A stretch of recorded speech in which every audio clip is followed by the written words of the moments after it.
I will support and defend the Constitution of the United States against all enemies, foreign or domestic. Could be and. Andy's words had and in his, and there are some nuances in the wording for this.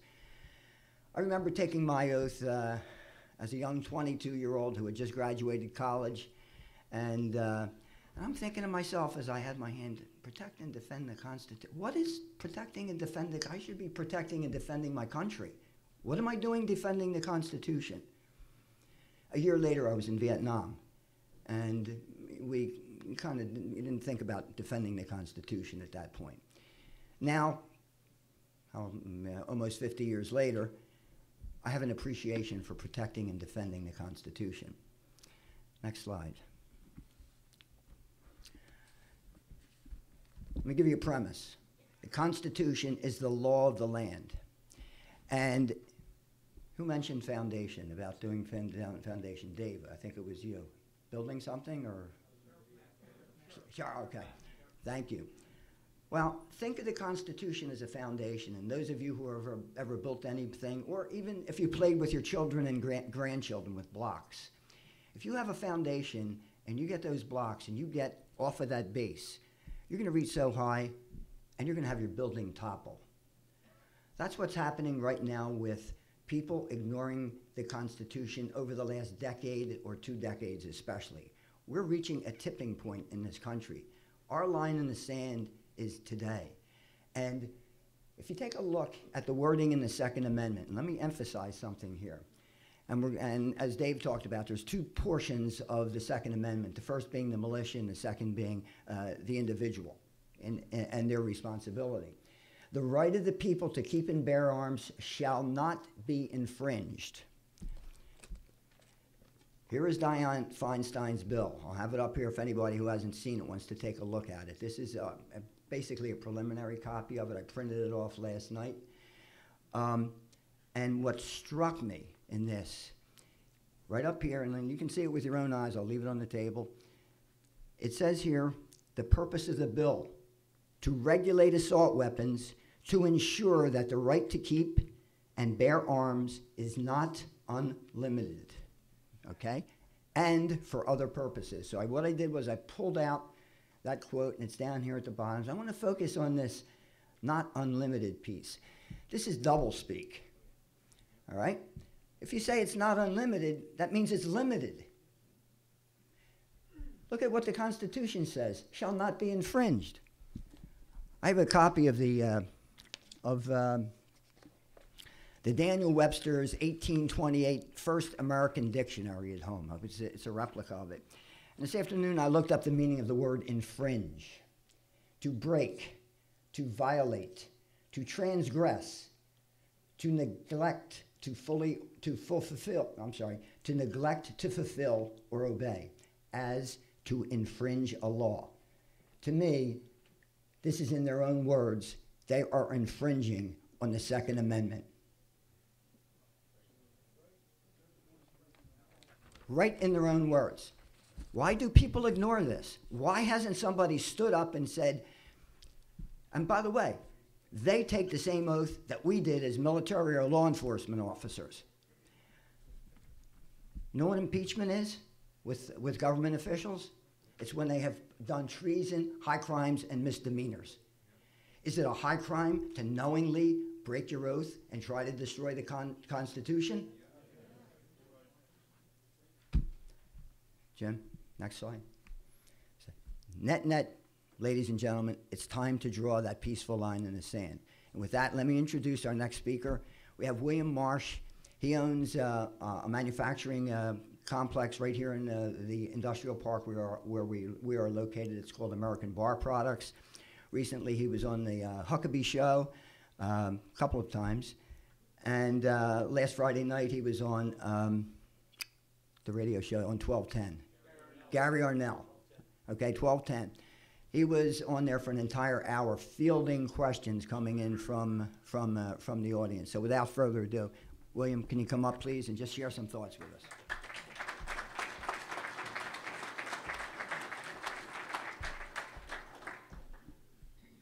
Thank you.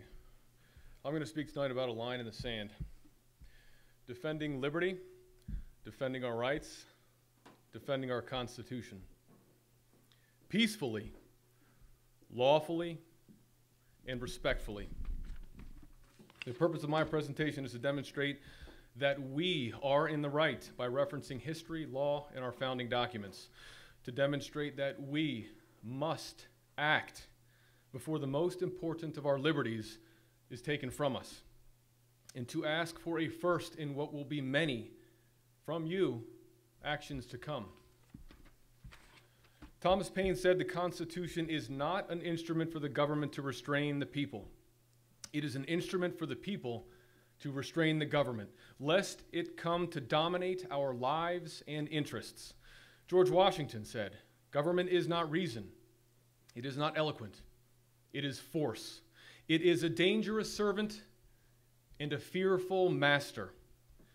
George Washington admonishes us through the ages that government is a dangerous servant.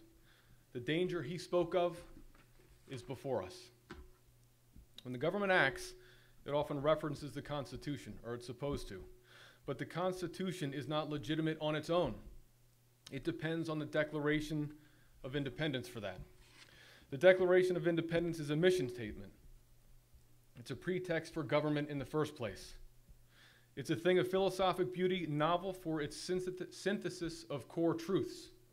Those core truths, that natural rights exist in every individual, and that government can neither give nor take away these rights. That the purpose of government is singular, and it is to secure these rights. In that citizens have rights of action, that when government becomes destructive of these ends, it is the right of the people to alter or to abolish it. Summary. We are free men. We freely choose to delegate some rights of action to our servants, the government. But when government is destructive of our natural rights, the government is illegitimate, and the citizens are right to take action to protect their rights. The Constitution is not a thing of philosophic beauty, but rather a masterpiece of engineering. It's an operating manual. It is not an end in and of itself, but rather a means to an end. And that end is the Declaration of Independence and the preservation of our rights. There was great concern that the delegation of power would be misconstrued as a general license for power. To make absolutely clear that this is not the case, the Constitution was amended by the Bill of Rights, and amongst them the Second Amendment. So it was but for their arms that our founders claimed their liberty. No guns, no American Revolution. No guns, no United States of America. Perspective on the Second Amendment. George Washington. Firearms stand next in importance to the Constitution itself. I'm going to read that again. Firearms stand next in importance to the Constitution itself. They are the American people's liberty teeth and the keystone under independence. From the hour the Pilgrims landed to the present day, events, occurrences, and tendencies prove that to ensure peace, security, and happiness, that the rifle, I'll say that again, the rifle and pistol are equally indispensable. The very atmosphere of firearms anywhere restrains evil interference. They deserve a place of honor with all that is good. Remember, nearly all the massacres we hear about these days are in gun-free zones. Further perspective on the Second Amendment from Thomas Paine. The supposed quietude of a good man allures the ruffian, while on the other hand, arms, like laws, discourage and keep the invader and plunderer in awe, and preserve order in the world. The same balance would be preserved were all the world destitute of arms, for all would be alike. But since some will not, others dare not lay them aside. Horrid mischief would ensue were the law-abiding deprived the use of arms. Gun-free zones prove the validity of this assertion. The worst crime rates in America are in places like D.C. and South Chicago, where gun laws are the strictest, and the lowest crime rates are in places where gun laws are more relaxed. George Mason in the Virginia Convention said, "When the resolution of enslaving America was formed in Great Britain, the British Parliament was advised by an artful man who was governor of Pennsylvania to disarm the people, that it was the best and most effectual way to enslave them, but that they should not do so openly, but weaken them and let them sink gradually. To disarm the people, that they should not do it openly, but weaken them and let them sink gradually. If the citizens become disarmed, our country will once again have two classes of citizens: those who make the rules and have the guns, and those who are to follow the rules and are disbarred from owning guns. In America, it is the people who are government. And if our government is to have arms, then so shall our people."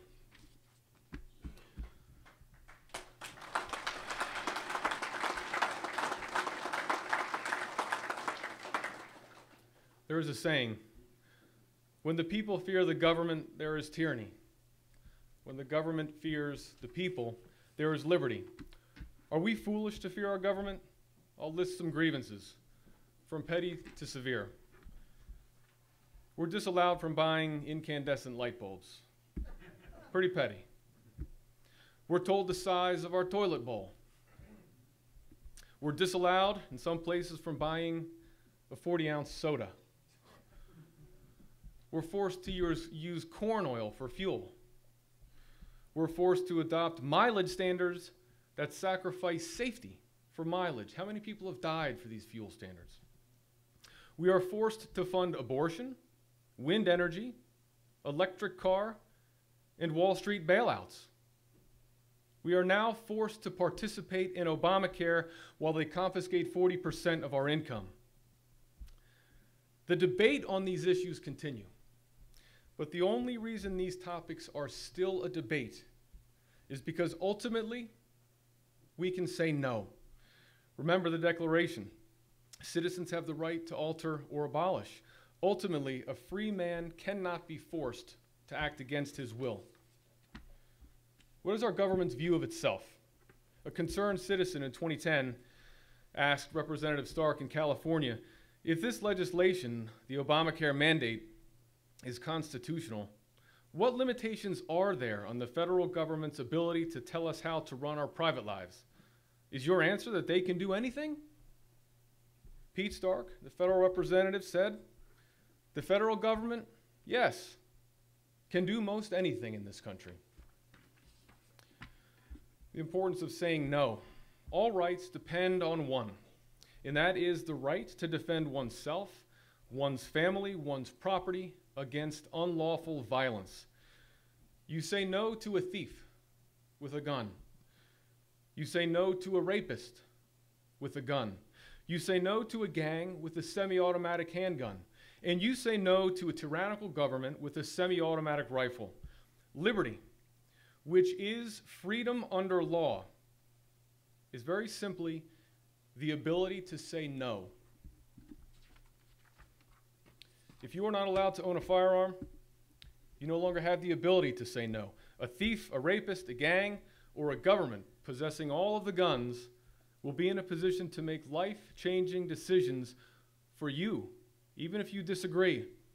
There are certainly thieves, there are rapists, there are gangs, and even today, there are tyrannical governments. Syria, by presidential decree, as a matter of fact, limits the manufacture and maintenance of weapons and ammunition. North Korea, Iran, Venezuela, Russia, half of Africa, the list goes on. Tyranny is alive in our day. Is our government tyrannical? No. But it is going in the wrong direction, away from liberty and towards tyranny. By lawfully owning guns, we remind government who is master, the people.